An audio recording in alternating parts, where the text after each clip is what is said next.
Welcome to One of a Kind podcast.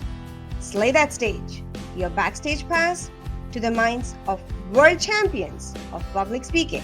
Discover the stories, the strategies, and the skills of world-class speakers and get ready to transcend your fear of public speaking and slay every stage life presents to you. Hello, and welcome back to Slay That Stage Champion Store. Our guest today is yet another world champion of public speaking of 1995. Tanvi, would you like to bring the guest in? Absolutely. Thank you so much, Aisha. Hello, everyone, and welcome back to yet another episode of Slay That Stage. I am Tanvi, your co host, along with Aisha, who's joining us from Toronto. And today we are going to be talking to one of the big daddies of the world of public speaking because this gentleman is not only a seasoned speaker who's been in the business of speaking and coaching for almost 30 years now, but he won the World Championship of Public Speaking in 1995, almost 30 years ago. So imagine the level of knowledge, wisdom, depth of expertise that he has to share with all of us today. And I can't wait to indulge him into a conversation. His name is Mark Brown. Mark has been a dynamic speaker, presenter, and a coach with over 3 decades of experience, and he's obsessed about helping people overcome their fears, naturally, of public speaking to reach their absolute maximum potential and achieve an ever increasing level of excellence. Originally, Mark hails from Jamaica and he arrived in the United States at 18 years of age with only $40 to his name in his pocket. And he obviously, like all of us, dreamt for a better life, the big American dream, which he naturally lived up to as well. So, in 1995, after defeating almost around 20,000 international contestants back then to win the Toastmasters World Championship of Public Speaking, over the last 30 years, he's gone to deliver over 3,500 presentations to more than 1.7 million people across the world, across 5 continents, naturally. In fact, you'd be amazed to know he's one of the only 7 people who is both a certified speaking professional, the CSP, and a world champion of public speaking. How about that? Impressed already, aren't you? But the most important impressive feat is that he's an evangelist for the ideology of being kind, being human, and being compassionate first over and above everything as we do in our lives. And he continues spreading his message via his talks and his books. He's the co author of an amazing book called Deliver Unforgettable Presentations. He's also a faculty on Stage Time University, where he teaches about presentations and presentation skills. And today he's here to enlighten us with his depth of expertise around the art and craft of public speaking. So you, my friend, can go and slay every stage you get on. So please join me in welcoming none other than Mark Brown. Welcome, Mark. Welcome to Slay That Stage podcast. Thank you, Tanvi. Thank you, Aisha. It's my honor to serve you today. I'm excited to get to talk with you. It's going to be fun. Thank you, Mark, for your time. Um, Okay. but something, ever since I've heard your winning speech, this question's been burning in me, and I'm sure audience would be wondering as well. Second chance. Ah, What was the thought process? And this is going to be a little loaded because two questions it is. What was okay. the thought process? And we've heard to bring your personal story. And yes, you start with you watching the movie with your kids. But after that, nothing is about your life that you're sharing there. And we are told that when you bring your personal story, you connect more. You did not do that. You still won. Hmm. What was the thought process and what was the craft behind it? Very good question. The thought process actually began with watching that film with my kids back in 1994. I got to this one scene in the movie with Gaston and the beast and the villagers, and I thought, this is a lesson, excuse me, my children need to hear. And back in those days, we had VHS videotapes. It wasn't a Right. DVD or a streaming video. It was literally a VHS videotape. And in the middle of the movie, I saw this scene and I thought there is a lesson for my kids to learn. I did the unthinkable. I pushed the old VHS remote control rewind button.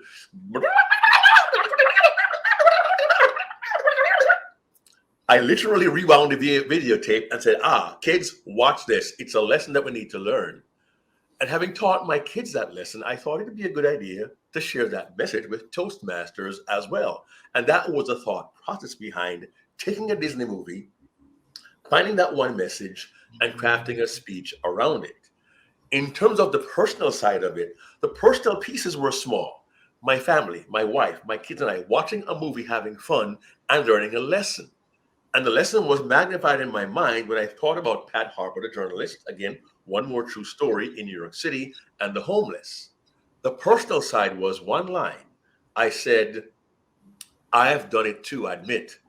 I've not been willing to understand somebody who was different. So I put myself truthfully in a place where I confessed I have been unwilling to get to know somebody who was different, but I wanted to challenge the audience. So I didn't give much of myself except the beginning, movie with the kids, me confessing I've been guilty, and in the end, going back to the movie with my kids, enjoying it. Mind you, that was almost 30 years ago. And much of what I teach now, I didn't know then. And I'm thankful that even though I didn't know as much then, I was effective enough on that day to leave a powerful enough message for the audience to remember it. And here's the most important piece, at least to me, most interesting piece. I gave that speech almost 29 years ago at the World Championship. The VHS videotape was converted to a YouTube video, which is on YouTube now out there somewhere in the ether world, interworld. And people are still commenting on my contest speech from August 1995, which tells me the message is still valid, Yeah. which is encouraging, but to some extent a little bit saddening, because why should we still need that message if we're more enlightened individuals, 21st century? The truth is, we are intolerant, we are different, and we are ignorant. And the message still resonates, and I hope it still has a value in people's minds across the wider world, because now on the internet, anyone can see it. It's a long answer, but I hope I've answered your question. Yes, yes, definitely you did. Um, Tanvi, would you like to add? Because I know you are a coach as well. From that perspective, bringing a piece of your personal and then the story connection. Your thoughts on that? I don't think of it as an either or. I think it has to be both, right? Because whether you pick up a message from a Disney movie or a fairy tale, so to speak, or your own life, a message that must be shared deserves a platform. And if you're able to weave in your story and the impact it's had on your life, nothing like it. It just makes the audience realize and resonate that if your life can be enhanced and transformed by integrating this insight and lesson, their life can also be elevated and they'll also be able to experience the same level of transcendence the way you have experienced in your life.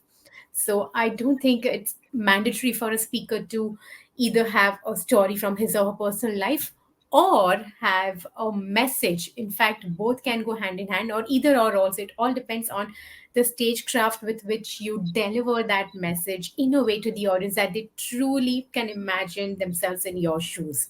Right? Hmm. Mark, please correct me if I'm wrong. No, no, no. That's good, because what you said here, Tanvi, is as speakers, we have to understand it's not wise to simply tell someone else's story completely. I have seen speakers, I've seen Toastmasters, I've even seen contestants go on stage at the district level and tell wonderful stories about someone else, and they left the stage, and I thought to myself, I'm a little downcast, a little disappointed, because Mm. I know absolutely nothing about the speaker.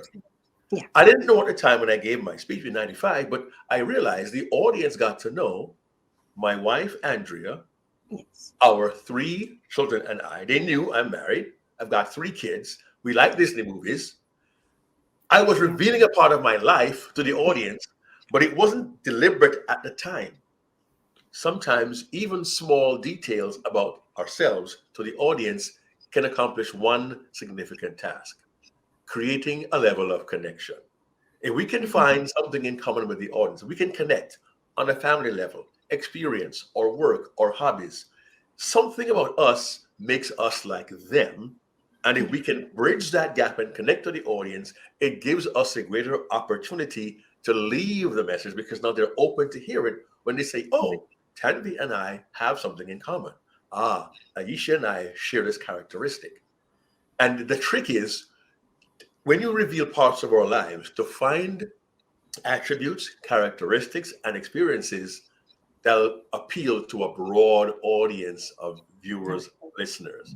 When I say my wife, my kids, and I watching a movie, I need not say what movie, but in my brain, chances are everyone here has watched the movie, and chances are they've watched with members of their family, subtly making a connection. So appeal to the masses is what I'm reading between the lines over here Uh, right now, Mark, right? But you know find what? I would love, universal message. I'm sorry, go ahead. yeah, yeah. So any universal message is what you said, right? Which appeals to Yes, the masses because they have to resonate with it.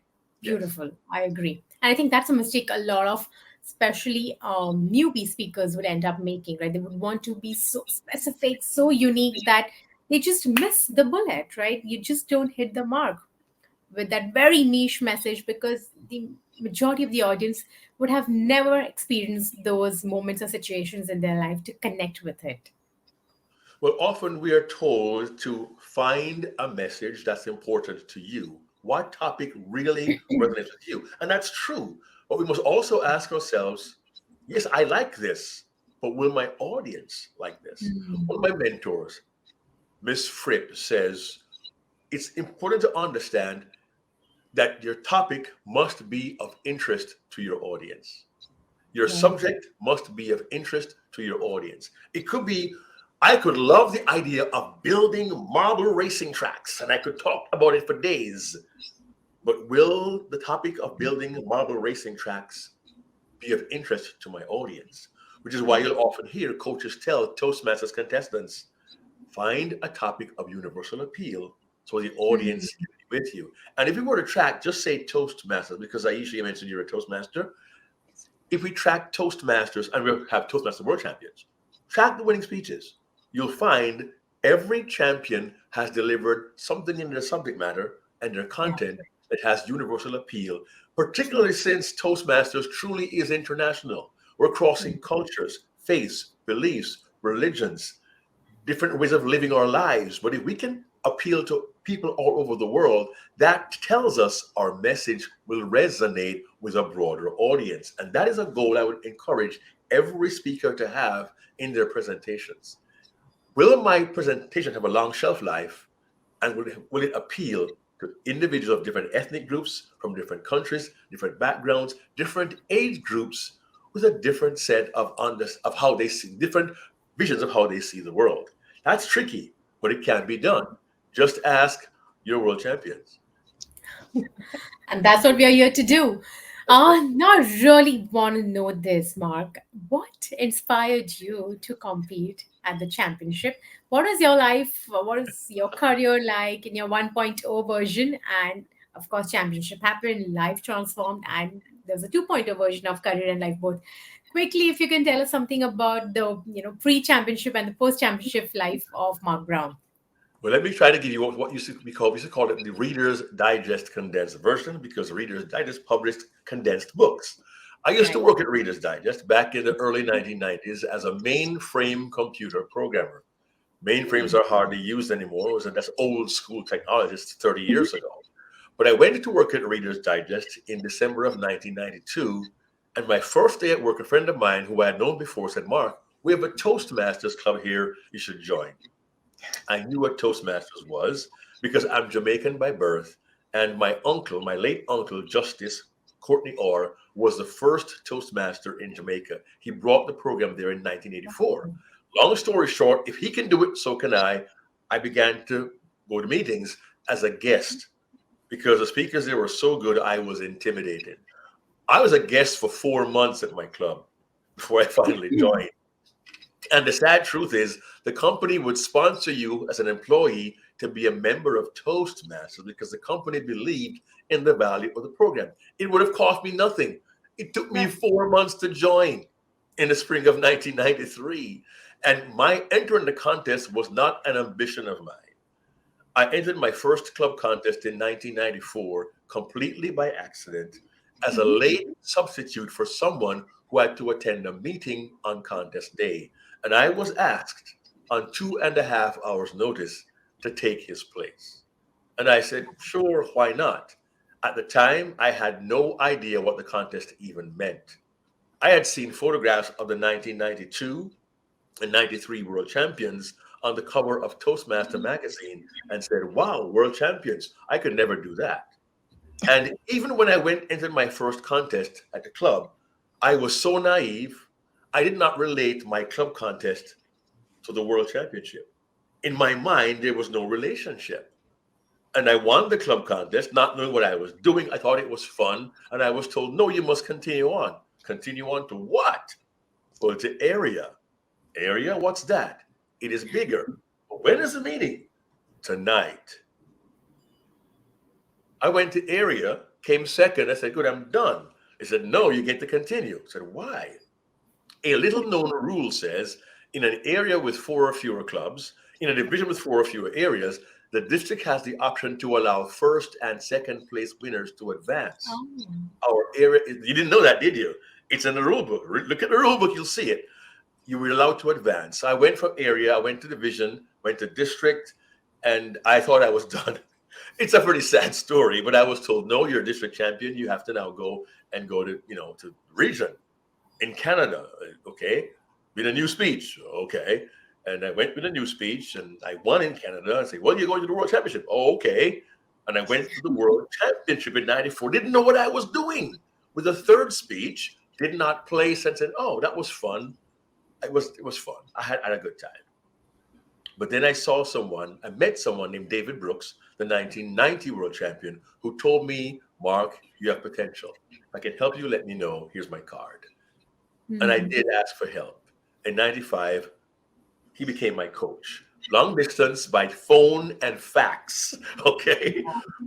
Yeah, matter of fact, I don't always show this, but when the contest was all over and I'd won, David Brooks sent me a package in which he showed me much of our correspondence that we had over that period of time, all my letters to him, all my notes, all my questions about my script. So he mentored me literally old school by telephone, by fax machine, and it was a wonderful experience. Finally, I Wow. went back in 95, like I said, lost at my club in 95, but the rule says first to advance. I got a second chance. And from there went all the way to the World Championships. And please note, in the 1990s, the contest required not two, but three different speeches. And with David Brooks' help, I Wow. became the world champion. There is one fact I must leave with you as well, friends. It is this. I learned that David Brooks offered to help seven other contestants who did not win the world championship, but I was the only one who said yes to him. And my lesson, which I will stress for everyone watching this, when someone who is where you want to be offers to help you, say yes. Yeah. When you're offered help by a qualified, proven coach, say yes. I was the only one who said yes. I was the only 94 finalist to return in 95, and I was the only one to walk away with the trophy. And to this day, I hold fast to this truth. When someone who's qualified offers to help you, say yes. Find a way. It'll be worth your while. Because post 95, I was a computer programmer continually for 3 more years. In 98, I became a speaker full time. That is post contest. And my journey has been nothing short of a wild ride, a roller coaster full of ups and downs, twists and turns. But the best part, have had the blessing and the opportunity of addressing almost 2 million people on 5 continents, many of them youngsters between the ages of 11 and 18. And it has been a Mhm. thrill ride for me ever since then. I can't be more thankful for the opportunity to use the gift I found to bless and serve other people. It's amazing. Thank you so much for sharing that story with us. It really gives me some perspective about resilience and, you know, as we say, you take the leap of faith and grow wings on your way down. So it's such an important lesson for everyone to understand today that it doesn't matter if you don't know how to leverage the opportunity presented to you, make the most of it as you grow the wings on your way down. Thank you so much again, Mark, for sharing your story with us and gives me an insight into what it really takes to become truly world class in every opportunity that comes your way. It's a Aisha, what are process. your thoughts? It's a process. I must say, it's a process. Yeah. People may think, well, Mark Brown, world champion, certified professional, he's arrived. The journey is continual. And the more I coach, the more I teach, the more insight I get, the more I learn. To me, when one stops learning, one stops living. So, yes, I have achieved much, but the journey continues. Oh, Before I give it to Aisha, on that note, I really have this question that I want to ask Mark. 3 decades of being a professional speaker and a coach. If you had to capture these 3 decades in three most profound pieces of advice that you would like to give to coaches or even just speakers, what would that be? Three pieces of advice. Now, 3 decades, that means I'm old. Okay. So, thank you very much. It's funny. Well, okay. I'll preserve that thought. Three bits of advice. One is never stop learning. No matter how Mhm. old or young you are, there's always opportunity to learn. The world is changing. Technology is ramping up. I'm having happily have kids who can teach me. Never stop learning. In terms of presenting and in other areas of your life, take every opportunity to pass on what you have learned. We Wow. grow when we share. Hmm. Grow when we share. So, one, keep learning. Two, pass on what you have learned whenever you can. And three is a much broader idea, but it's one I live by. Every opportunity that you get to serve, take it. Because service not only gives you a chance to show what you can do, it also gives you an opportunity to learn about people, circumstances, situations. And serving could be mentoring a child, serving could be volunteering be those who are in need. Serving could simply be, how can I come on someone's podcast, like a Champions Tour, and serve Tanvi and Aisha by imparting my mistakes, lessons I've learned. But if we have a mind and heart of service, then we can show compassion to others, help them as they go through their struggles, and it also gives us reason and room to judge less quickly and to learn more quickly. To Yeah. judge less quickly and to learn more quickly. A heart of service makes all the difference. Aisha. wow. That really touched me deep in many, many, many, many ways. Because I think, especially in present generation with so much social media going, judging comes first. Compassion has taken a back seat with most people, and that makes the life so much difficult. But when you say when you have a heart of service, it changes the whole perspective. And I hope our audience can resonate with that message. But when you were talking about how you were competing from club to area and just having fun and not knowing Mm. what you were doing, resonated with me so much because that's how I entered my first contest. I had absolutely no clue what I was doing. Somebody, I gave my icebreaker, the next speech, somebody said, "Hey, you have the potential. You should try for world championship." And I'm like, "What's that?" They're like, Yeah. "What's happening again?" And I was so naive that I took humorous speech, mistook that to be international contest, and I entered there. I mean, talk about somebody who has no clue what they're doing. And so that was my journey. Went from club and like, oh, I won. I wasn't expecting. Okay. And so I went all the way to district. Oh, congratulations. That's good. Place, but that didn't break my spirit because now I was like, this is fun. I want to do it again. And that's the following year.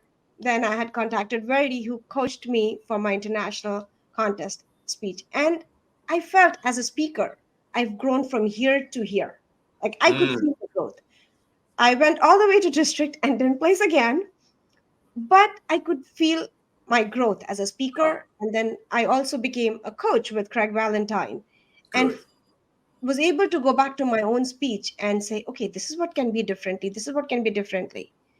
So, from a coach's perspective, someone saw something in you and said that, Mark, you have the potential.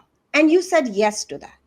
Yeah. As a coach, somebody who has like 3 decades of experience, what do you see in the new speaker that you would want to extend your hand and say, hey, you're somebody I want to help? It's almost cliche to say I see potential. But not only do we see potential, we have a good voice, nice message. It's also, for me, I try to understand the person's heart, their character, their motivation, their intent. And to be fair, to be honest, there are times individuals would approach me to be coached, but I can tell that the motivation is I want to coach so I can win a trophy. And my good friend Darren Lacroix, maybe he told you, I don't know, but he always says, you want a trophy? I'll buy you one. Okay. It's not about the trophy. Where is your heart? What is your intent? Yeah. Is the message burning inside you? I remember when I lost the world title in 1994, the winner then was a man named Morgan MacArthur, who now lives, I think, in Iowa somewhere, a horse doctor, a veterinarian. And he gave me advice after he beat me soundly in 94. He said, listen, man, you write a speech you can't wait to give. So the heart is, Mm. I want to work on this speech so I can bless someone. I want to work on this speech so I can inform, so I can prevent someone making the same mistake, so I can inspire someone, so I can shorten their learning curve to success. That's why I want to do this. That individual is driven, they're enthusiastic, and their heart is one of serving. Mm. Others want to win. They want a trophy. They want to make a lot of money. I want to be able to earn $500,000 speaking. And that's nice, but very often that doesn't really work. There is one more piece to the coaching. It is, are you a good fit for that individual? And are they a good fit for you? Yes. Is it the right time for you to work with that individual or is it not? Now, you mentioned, Aisha, your coach, Verity Price. I don't know if she told you this story, but when she was competing, she was trying to get advice from different world champions. Nothing wrong with that. Many speakers do so. And she and I had a call once, a phone call, trying to find out how I could best help her. And I began to talk with Verity, and I heard her heart, I heard her zeal. She wanted the best coach to help her get her message across. But I also learned she had been in contact with Lance Miller, who was a 2005 world champion. Yes. In our conversation, I made a decision. I said, Verity, I would love to help you, but it sounds to me as if Lance Miller is the best coach for you at this time. And I recommend here, I'm here, but I recommend since you already know Lance a little bit, he knows a little bit more about you, don't keep bouncing around. I recommend you stick with Lance Miller and see what happens. Well, the rest, as they say, is history. Yes. She worked with Lance Miller, delivered a wonderful speech, a great read, and deservedly won the world championship. Do I feel, oh man, I could have been her coach, one more champion under my belt, I can mark it off, I coach? Oh, no, that never even crossed my mind. I just knew in that moment, at that time, and during that season, I was not the best coach for her. Lance Miller was, and it turns out it was the best choice. And Verity Price is my younger sister in the world champion family. I love her to death. We were in the Bahamas together. We had a wonderful time. We interact on WhatsApp. And it was not a matter of me saying, oh, I should have been her coach. I Right. gave her the best advice I could at that time. And I'm so thrilled for her. I'm happy for her. And we are wonderful friends and family now. But that's part of the process. A good coach has to find out what potential they have. And there's one more aspect of the coaching piece I would like to share. And it's this: as a coach, and I think about this very much, if I decide I'm going to help someone, my responsibility is to help them to be the best them on stage. What I mean by that, I have heard presenters deliver speeches and I say, I know who their coach is because they said it just like their coach.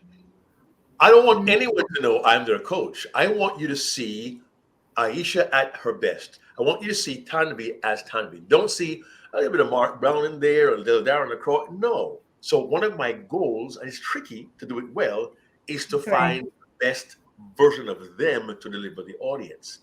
Here is truth, friends, not just our host, but everyone watching this. Here's truth, which may be hard for some to understand. When you are loved by your friends and family and your fellow Toastmasters, they will encourage you and spur you on. You can win the contest. And of course, you'll come to your club and you rehearse and you ask for feedback. We all do. And everyone gives you feedback. And some will say, oh, turn left. Some will say, turn right. Some say, go back. Some say, go forward. Some say, stay right here. And I think everybody at some point in time has got different, varying feedback from people in their club who all mean well. Here is truth. Every individual in your club does mean well. And when they tell you you should do this, what you're telling you is, for the most part, if I were you, I would do this. Wow. As a Correct. coach, one of my responsibilities is to say, okay, I'm not you with your style, your personality. Yes. Because it's you, it's good for you, Darren LaCroix, to fall on your face on the stage and stay down longer. Would Mark Brown do that? No. But that works for you, go for it. It's important to help the student, the mentee, the client, the coachee, help them find the best of themselves and bring that out. That's a major difference between an average coach and a great coach. Wow. Wow. I mean, wow is the only word because I and as Tanvi said, we are new into, I mean, coaching. I honestly would have not thought of it this way. I still, even when I'm coaching somebody, I do give them how I would have done it and not how they would have, or what is their style. So that's something new takeaway for me as a coach, that you have to bring out the best version of them and not, hey, this is my style and you should copy my style. And I That's appreciate that. You know, you met Darren LaCroix last time, and he and I go back 22 years. He approached me in '01 when he was competing at the semifinals. He won the semifinals. I became his coach for the finals. And you saw a wonderful speech, very unique, fall on the face, and humor. That was certainly not my style, but it worked for him. And I encouraged that. And I would encourage everyone who was coaching, think, just to take a step back, look at your protege, look at your coaching style, the way they talk, the way they move. How can you help them to enhance and magnify that so they can shine on stage as well? And again, it's I had to grow into that because frankly, when I first began coaching, I would do this, I would do that. If I were you, I would do this. But I must now think about their personality, Hmm. their style, their technique, the way they move, the way they speak, their brand of humor, and try to say, okay, if I were in the audience, how would I appreciate that? How can I get more out of them so they can really shine in their own personality? And that to me can be transformational, not only for the coachee, but for the coach as well. Because now I begin to think that way about everybody I work with. I can't make that person like that person. I can't make them like me. How do I best come back to? How do I best serve the client? I, Beautiful, Mark.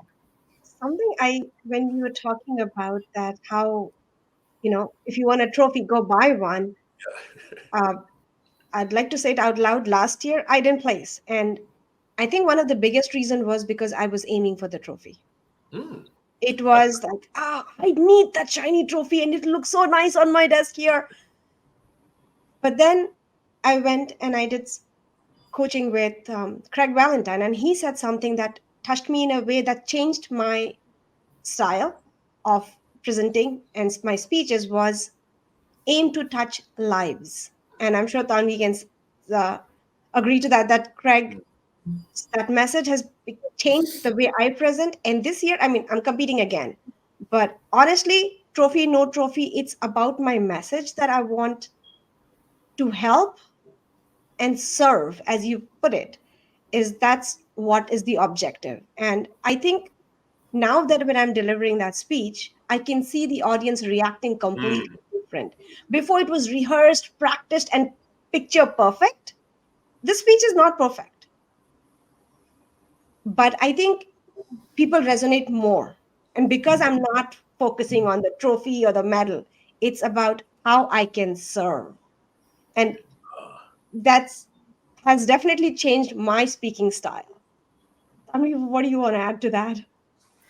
Oh my God.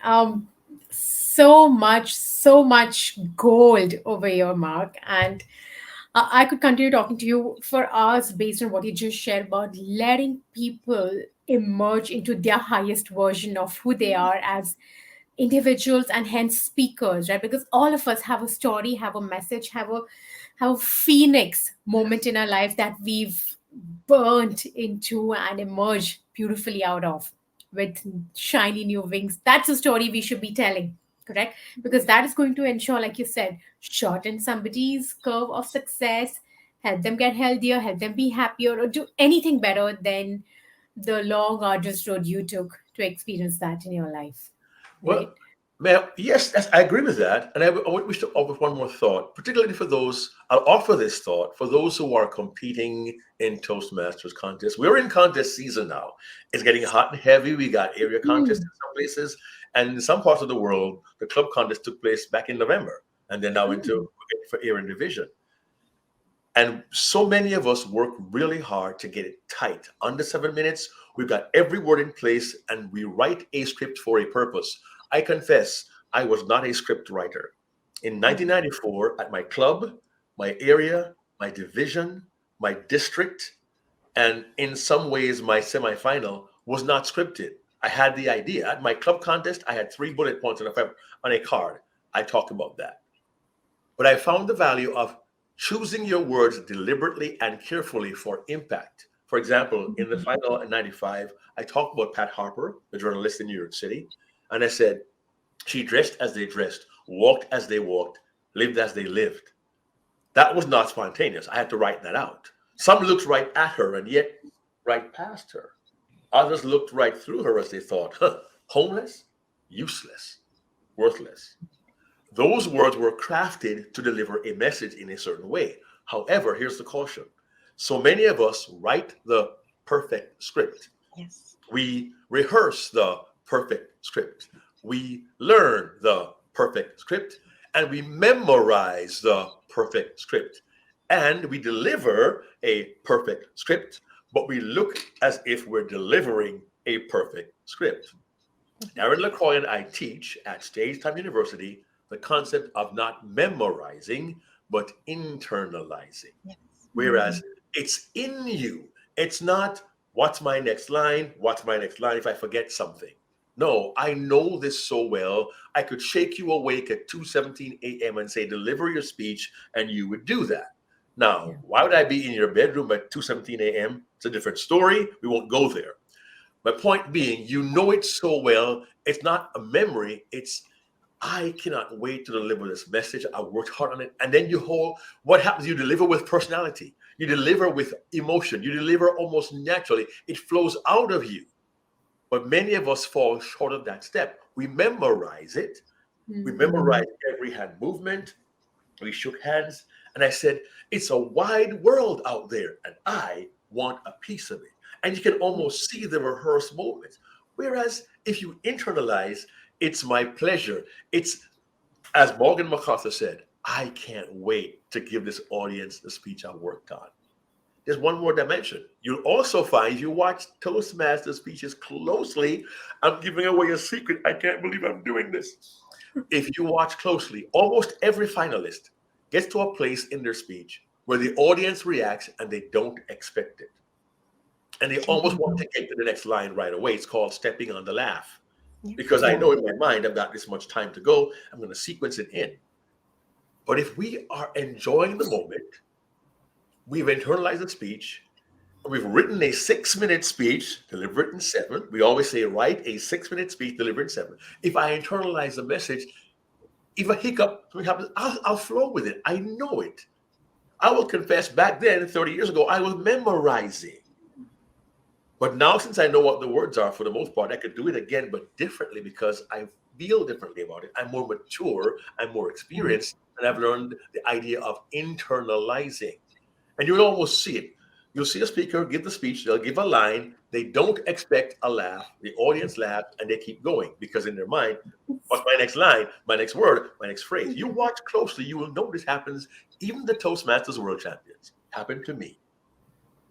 But if Right. we internalize, and then let that flow from within us, the audience gets a different experience. It truly becomes an interaction. The audience laughs, they laugh, you respond.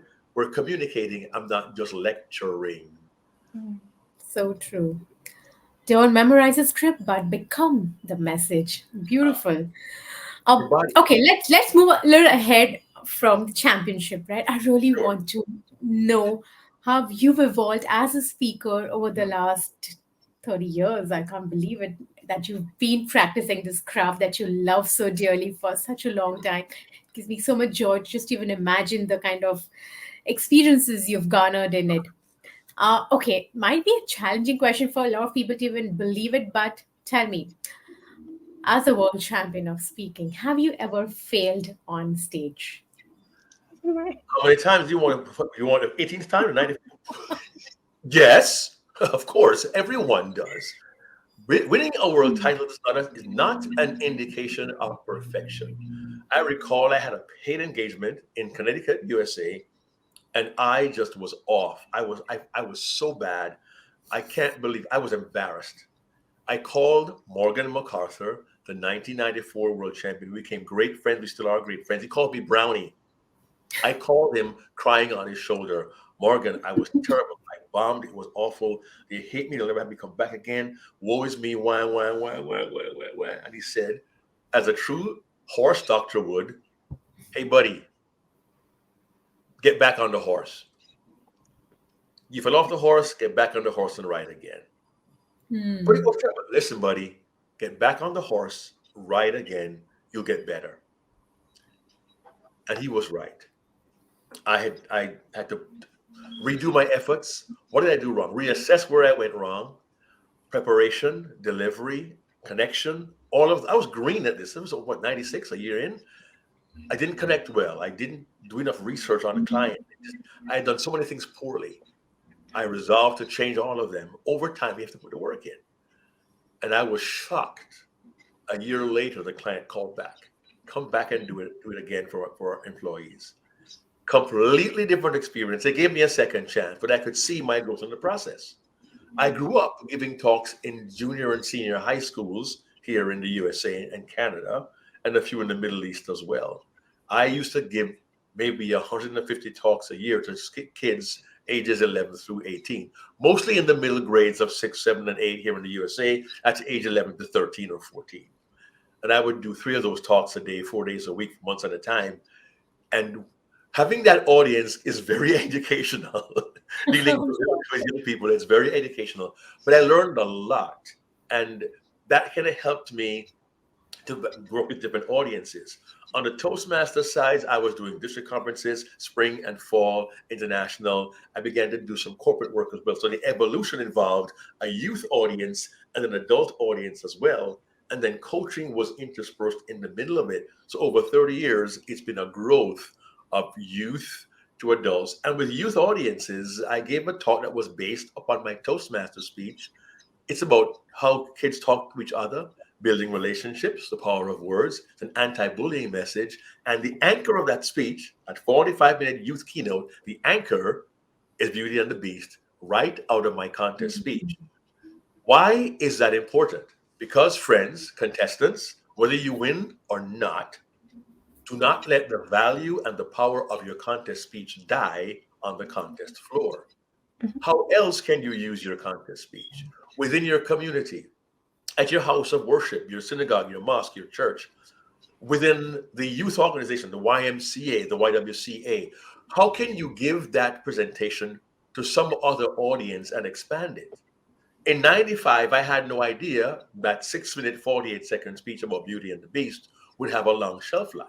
But I transformed that and I built at 45 to 60-minute youth program that was nominated back in 1999 for an Emmy Award.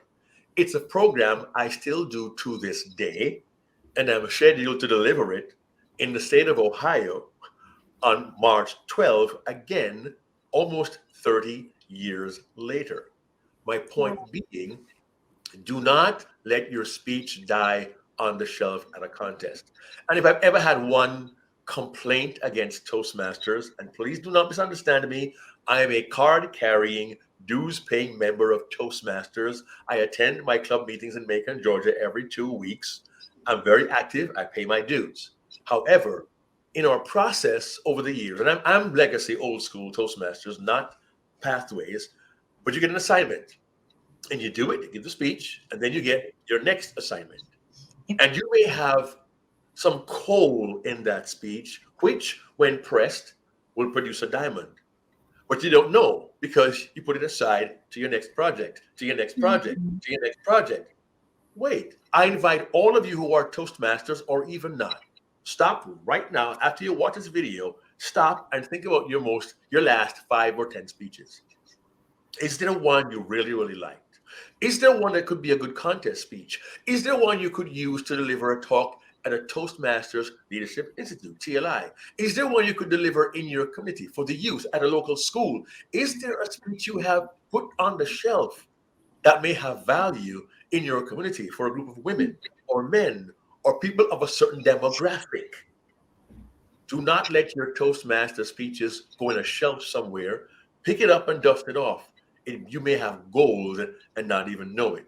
And I say that with authority because my contest speech was first delivered in 1994 as my semifinal speech, fully 30 years ago. I'm delivering it in 2 weeks. Again, a new version of it, an improved version of it. So revisit the speech, retool it, revamp it, rework it, reimagine it, redesign it, make it better. You have more experience now. Make that speech better, deliver it again. You might be surprised at the value and the impact you have lying dormant on a shelf or in a folder or in a file at the bottom of your drawer. Just saying. So true. I think a mistake all speakers will possibly end up making is the shiny new speech syndrome, right? They always Uh, want to come with something fresh, and so apart from speaking, I'm also a thought leadership strategist. So I see that they always are chasing that next big idea. What more do I bring on the table? And we often forget that it's not about bringing more, it's about just going so deep into the core message that you have and making it your own in such a way that nobody can see it the way you see it and deliver it the way you deliver it. Right, Aisha? What are your thoughts on that? Wow. Again, I've put so many speeches on the shelf in my last 2 years. And as you were saying, it's going like, oh my God, that was a good speech. I could have done something differently. But I want to go back to where you said get back on the horse because somewhere mm, my brain's still stuck at that point when your client called you a year later. Because that happens to most of speakers where you've bombed and you're struggling with the fear of getting back on the stage. And yes, get back on the horse sounds really amazing. But that just one statement is not enough, at least not for me, to get me back on the stage. What would you advise for somebody who's struggling to get back on the stage? well, first of all, I did not struggle alone, obviously. I called Morgan. So, what do you think? And I have maintained a wonderful relationship with my mentor, David Brooks, the 1990 world champion, whom I call the master mentor.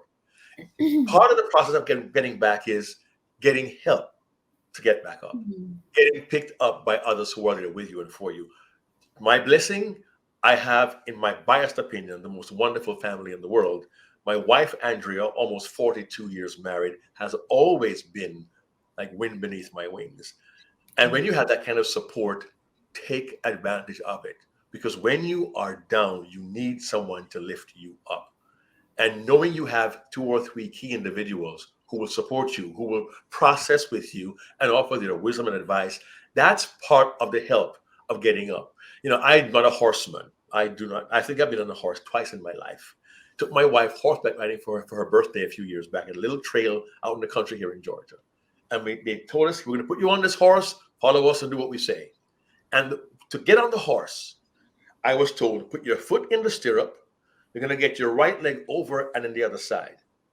But to do that, the guide helped me up. The guide helped me get back, he helped me to get up on that horse, to get my feet in the stirrups, to get my handle on the bridle properly, and to gently guide the horse down the trail. How about you see the point? I had Yes. to get help getting back on the horse, but I Absolutely. did. and I took the horse through the trail. And Morgan was one of those who helped me get back up on the horse. So saying it wasn't enough. What did I do wrong? Did you assess yourself? What could you have done better? Do you see what happened there? How can you improve on this? And having that guide, that team surrounding you, my Toastmasters club, people who you could mastermind with, are all resources for you to help you get to the next level or to get to a new level or to, I missed that. We also encourage when you do a presentation, record yourself. With 21st century tech, you can record every presentation. And then here comes the hard part. Watch it. Watch it and assess yourself. And please, when you do this, do not make the mistake many Toastmasters make. And Toastmasters, we now have Udly. Udly is a wonderful tool to help us to watch ourselves. Simply get the video, upload to Udly, put it in Udly. You'll get analytics. You'll see your transcript, and you can watch yourself. Please do not make the mistake many people make that prevents them from watching. Here it comes. When you watch yourself to assess yourself, look first for what went well. I'll say it again. Look first for what went well. Why is this? Be honest, Tanvi and Aisha. When someone says, review your video, you're going to get a review for your performance. What do we first key on? What went wrong? What went wrong? Exactly. So we're going in with the wrong mindset. No. When you review your video, look for what went well first. You're now better positioned to say, okay, I did that well. Now, how can I improve? But most of us look for what went wrong. No. I urge you, I implore you, I beg you, people, please watch yourself, upload the video to Udly, play it, look at the transcript, but watch yourself, look for what went well, make notes to yourself. I did that well. Good. Oh, I could have paused a little longer there. That movement was really, really good. Wow, that was good. I shouldn't have moved there. I should have waited 2 more seconds before I moved. Okay. But you're encouraged by what you have done well. Now you see the improvement, different perspective, and you're better able with your team to say, I can make that better next time. I hope you find this helpful. It is very helpful because even, and I'm sure Tanvi, and when we have submitted our Udly to Craig, and whenever he's given that this is great, I've literally skimmed through that and not, oh, this is great. Okay, fine. Next. Where is what I've made a mistake. So true. Tanvi, you want to share your experience? Because I've always looked at what I've done wrong. Yes, I think it's a great validation when your coach says this is great, right? But you're still looking at, okay, what I did wrong? What is he pointing out? How can I do that better? And you're obsessed about that. And I'm so glad you said this, Mark, because I've been speaking for 11 years and I've always been extremely critical of myself whenever I'm reviewing my own talks. And I'm always looking at what was that mistake I did this time that I should not do next time. And I'll play really dumb to all the good things that I've done on the stage and how I'm growing as a speaker. But I'm still obsessed about, my body language is not great. I was slouching a little. I shouldn't have done. I'll forget everything else which is working brilliantly well. So I really want to ask you a question while we're talking about the presentation and the whole experience of you as a speaker. A lot of people believe that Toastmasters competitions are all about larger than life performances, right? They're more theatrics compared to speaking. I would love to hear your thoughts on it and any advice that you may want to give to either people competing for Toastmasters or just speakers in general. How much theatrics is too much? Well, there are times there is too much. We've seen speakers who come and bring this at a table on with flowers and they create a scene. For me, and you ask my opinion, personally, as a presenter, I believe the power of a presenter should be in their presentation and how they present. We have tools, we have PowerPoint slides, we have audio visual, and that's wonderful. We have props. But if you want to convey an idea, think conversational style. That should give you the idea that, hey, I'm delivering a presentation, but I'm being conversational. I don't want to be too theatric. When we're in conversation, we don't try to be overly theatric. We want to communicate an idea. We want to make people laugh, share some humor, inspiration. That's the attitude we should have. But what happens is we get into contests and it's easy to say, oh, that contestant did that.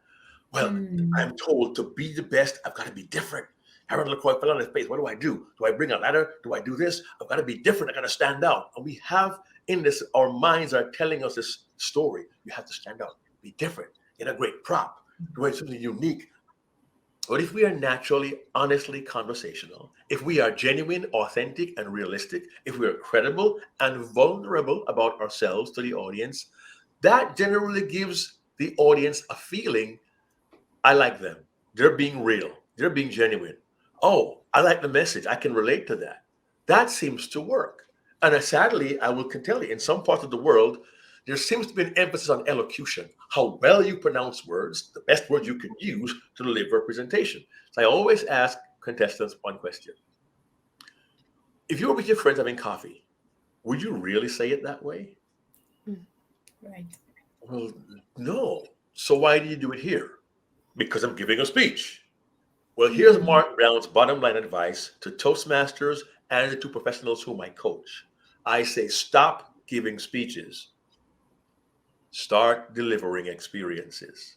And the Hmm. experience comes from times like this where people talk together, have a conversation, interact, laugh, joke, but also share the messages. That experience will continue to resonate with the audience days, weeks, months, and years down the road. And that's been my experience for 30 years. Amazing. Wow. On that Have a note, Mark, we could conversation. obviously continue the conversation, but we would certainly be mindful of the time and your commitments also, like you said. So, on a closing note, Asha, do you have a question for Mark? And then we can wrap up before we do the formalities. I actually didn't know. I mean, there are endless questions, and that can go on for hours and hours. But That's it. as you said, being mindful of the time, for me, what resonates right now at the end is have a conversation. And I Mm, think that would be a beautiful note to end on. be conversational. And should I ask someone else a question in keeping Yes. with your theme? Who's Yes, perfect that. for? We Okay, but before that, Okay, we just wanted to, before we go into the question and sure, everything else, sure. I just want to take this opportunity to express my deep, deep, deep gratitude to you for meeting up with us today, gracing our platform, teaching us as well as our audience how to really slay the stage like a thorough, seasoned ninja of public speaking Ah, that very you've kind. been across your Very, life, very and opening our minds to so much more than we could have possibly had the fortune of learning if it weren't for you in our lives today. So, thank you so much, Mark, for joining us today and teaching us from your profound wisdom and experiences. my Before pleasure. we wrap, Mark, before we wrap, we have a question for you from our guest, Darren Oh, LaCroix. Darren. I'm Oh, bringing Darren. the question to Oh, the wow. stage. Okay. Yes. Mark Brown. Mark Brown, you had an amazing speech from 1995 that's still relevant today. I want to know what happened with that speech. What did you do with that speech? Did you ever do it again? Hmm. Good question. I've been asked to do it a few times when I did district visits. The thing is, that particular speech and the way it was given at that time was perfect for that time. I've not given Hmm. it in that way for many, many years. I've modified it to serve young people, as I said earlier, but I have not given it that way in many, many years. And perhaps it would not quite resonate in the same way because my kids are not kids anymore. They're 20, 29, 37, and almost 40. So it's been a long time, but the message remains. And for that, I'm truly grateful. Amazing. Wow. Thank you, Mark. And dear audience, that's a wrap. Your host signing off, Aisha Hussain and Tanvi Bhat.